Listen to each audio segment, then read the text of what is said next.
Hello children, welcome back to your maths class. So let us discuss today something related to simple interest. What is simple interest? We borrow some amount of money from bank or money lender. This borrowed amount is called as loan. However, at the time of returning the loan to the bank or money lender, we have to pay back an amount somewhat bigger than the loan.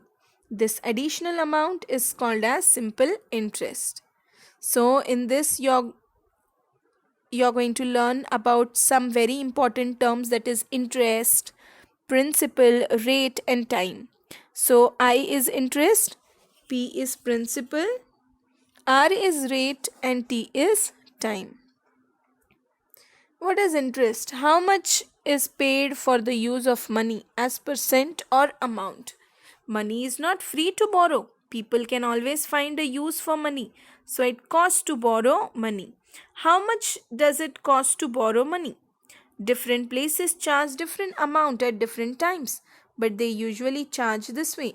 As a percent per year of the amount borrowed, it is called interest.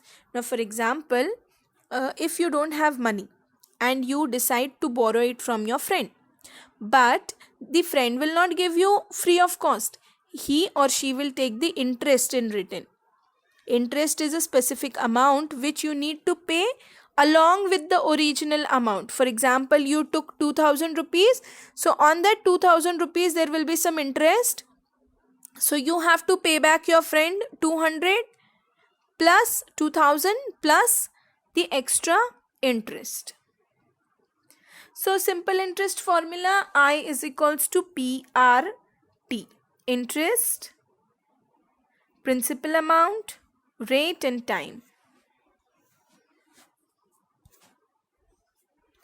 So this is about the simple interest.